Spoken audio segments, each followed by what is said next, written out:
Hello, I'm taking on a challenge to beat every playable Nintendo published game. Welcome to the next episode. The next game is F-1 Race. This time, we've got another title that never made it overseas. I can understand why Gamoku and Mahjong didn't make it to the West, since both are based on board games that are far more popular in Japan than in the West. However, it's a bit more surprising to me that they never bothered to bring this one over. As the name suggests, this one is a racing game, and as far as I can tell, racing games were plenty popular in the West, with games like Namco's Pole Position being very popular internationally. This game was developed solely by HAL Laboratory, serving as the first standalone title that they made for the system. Iwata, who worked at HAL Laboratory at the time, recalls it being a difficult title, since the NES did not natively support raster scrolling and they had to develop it themselves from scratch. The game is clearly inspired by the previously mentioned Pole Position, and it spawned a handful of sequels that also never made it to the West. The only version we saw was a variation that was released on the Game Boy. Upon booting the game, we can see that the game has 3 different skill levels. I didn't really know what these meant yet, so I just selected skill level 1. The game starts with circuit number 1, a very simple loop. The controls here are relatively simple. You hold A to move forward and B to brake. You can also press up and down to shift between low gear and high gear. This actually confused me a bit at first. I instinctively held forward in case it made me move any faster, but that's the direction you press to shift into low gear. Typically, I shifted into high gear once I built up enough speed and just stayed there. There are 2 main types of obstacles you need to avoid. The first of these are poles along the sides that encourage you to stay on the road. These aren't really a problem on this stage, but as we'll see later, these are brutal once the stages start to have sharper turns. The other big obstacle are the other racers. They will always ride perfectly along either the left lane or the right lane, and occasionally you'll see a car shift lanes before you reach it to throw you off. Every time you pass a car, it makes a noise meant to imitate the Doppler effect.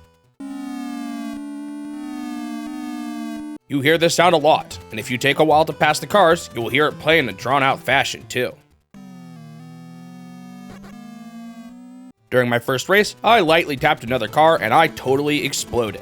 This happens whenever you touch another car or one of the poles on the side. After this, you get placed back onto the stage. You don't have lives or anything, but you suffer pretty significant time loss during this process. Speaking of time, like many racing games during this era, you aren't actually racing against the other cars, but the timer itself. Your goal is to beat 2 laps before the time ends, and beating the first lap will add some extra time to the timer. On my first attempt, my confusion with the gear shifting and the fact that I exploded resulted in me timing out before I even finished 1 lap. Running out of time is an immediate game over, and you are sent back to the title screen. My second run didn't go much better. I crashed twice and ran out of time again. Avoiding the cars during turns is pretty tough. This is largely due to a skidding effect, where trying to take a turn too quickly will cause your car to skid and not turn very sharply. You often need to slow down during these situations to be able to turn sharper and avoid a crash. Finally, on my third run, things went so much better. I completed 2 laps in Circuit 1, and finally the race was complete. After this, I was taken to Circuit 2. This time, the course made the shape of a figure 8. I guess things were finally starting to click here, because I beat this one without any problems on my first try. After this was Circuit 3. This one featured much sharper turns, and during this race I ran into a pole on lap 2. Thankfully, I was doing good enough that I still managed to reach the goal before the timer hit 0. Next up was Circuit 4.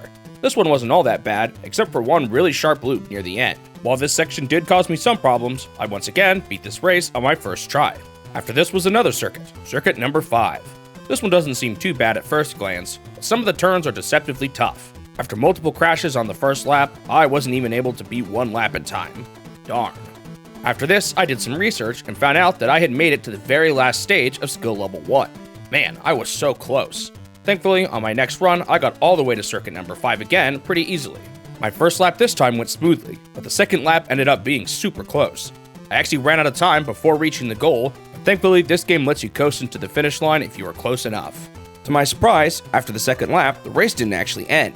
At first, I thought this meant that the final race had 3 laps. However, it turns out that this game is ultimately designed as a high score chaser and it doesn't actually have an ending. In fact, they lower the time after each lap on the final circuit, so eventually it just becomes impossible anyway. This game actually has preset high scores, and I actually had already beaten the score for skill level 1 on my previous run. While this alone could make for a good goal, I decided to look up what the speedrun does. Apparently they just complete 2 laps on the 5th circuit and call it good there. I had already done this, so I was definitely content at this point, at least with skill level 1. Looking more into the speedrun, they actually separate each skill level into different categories. I guess that makes sense, as you could see each of these skill levels as just different difficulty options. Apparently, the last difficulty must be pretty hard, as there wasn't even a single time for it on speedrun.com. So, what's actually different with each skill level? The main thing that makes them harder is the change in the timer, which they make tighter and tighter with each skill level. Additionally, each skill level will start the circuits about halfway through the skill level above, with each circuit including a few extra stages. Skill level 2 starts you on circuit 3 of the first skill level, and it adds 2 new stages at the end. Skill level 3 starts you on circuit 4 of skill level 2, and it introduces a total of 3 new stages.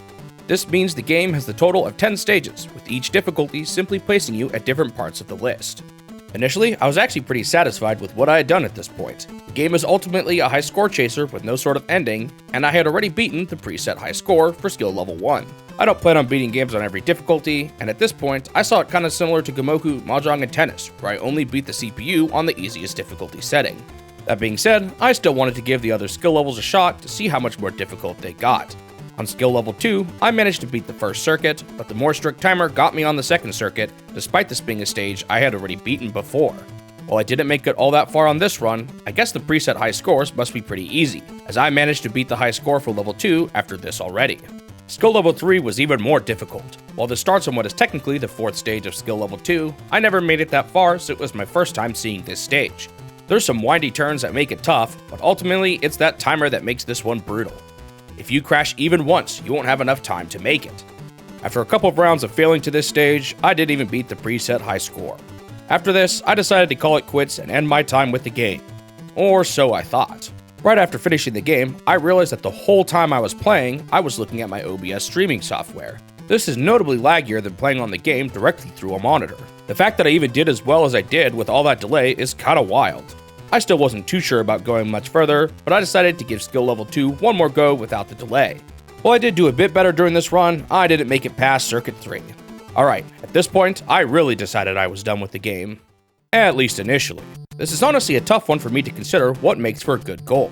I technically haven't seen all the stages yet, but I did everything I could in the easiest difficulty, and I beat the preset high score in that difficulty too. I think what I've done here could be considered a good enough goal, but I admittedly didn't even really try the other difficulties all that much. Eventually, I decided to come back to this one, and just see how much harder these later difficulties could be. Skill level 2 ended up not being all that bad. It took me quite a few tries still, but after about another 30 minutes with the game, I had finally seen both of the other 2 circuits that I didn't see before. Circuit 4 was the stage we already saw in skill level 3, and Circuit 5 was a fairly large course with a couple of pretty windy sections. I cut it pretty close, but I even managed to do 2 whole laps on the final circuit before running out of time. Up next was skill level 3. This is where things started to get really rough. The timer here is so tight. Crashing once on any of these stages is essentially an instant loss, and even then, you might still run out of time if you don't play fast enough. Every time you time out, you are sent all the way back to circuit 1 too, so it was really frustrating when I had a long run going only to lose it all to a single crash. Circuit 2 was once again the final stage from skill level 2, and after a handful of attempts, I finally beat it and moved on to Circuit 3. This stage is so windy, and it was here that I really started to struggle. The timer is just so tight, and a single mistake sends you all the way back to the beginning. I lost so much to every stage in this still too, so the further I had to go in, the more trouble I had getting there. After around 1.5 hours though, I finally beat Circuit 3 and made it to Circuit 4. Little did I know, this was only the beginning. Circuit 4 is absolutely brutal. This stage is the windiest one yet, and even worse, the timer is so tight that no matter how good I did during the race, I just couldn't seem to make it past the finish line. I had a handful of runs that got relatively close, but nothing I did seemed to be working. I honestly just wonder if there's something I'm missing about this. I've seen videos of people beating this race online, so it seems like it is possible, but I couldn't beat it no matter how perfect my runs seemed to go. After playing the game for hours, I finally decided to throw in the towel. Once I hit 7 total hours with the game, I decided that maybe I should just be content with beating the easier difficulties. Honestly, since this one is ultimately a high score chaser, I wonder if the devs even thought anyone would make it past this one. On that note, it's also worth mentioning that I beat the preset high score now for the hardest difficulty too, so I guess there's that at least. Now, this may sound like the end, but I actually returned to this one once again recently. This time, I wanted to see if I could even beat Circuit 4 if I used save states. Maybe I could learn something in the process. Unfortunately, this turned out to be a completely fruitless endeavor. After another few hours with the game, I still couldn't beat it, even with save states. Honestly, I wonder if there's just something I'm missing at this point. There's not a ton of info about this game online, so maybe there's something about the way I break around the corners that's suboptimal. If anyone watching this is a pro at the game and has any advice, maybe I'll return to this one again. But for now, I'm just gonna have to be satisfied with what I have done and put this one in the bucket of dubiously completed games. So for now, my time with the game is complete. On to the review. While I don't think I would say this one is particularly poorly made, especially considering how early of a game it is for the console, I can't really say I enjoyed this one all that much either. The turning feels a bit rough, although there's definitely a decent risk-reward system at play when it comes to how fast you want to take each of the corners. My biggest gripe with the game probably has to do with the timer and the complete lack of retries. The timer feels absolutely brutal on the harder difficulties, and it was really frustrating to have to go all the way back to the beginning for a simple small mistake. If you like retro racers, you might have fun with this one, but ultimately this one just wasn't for me.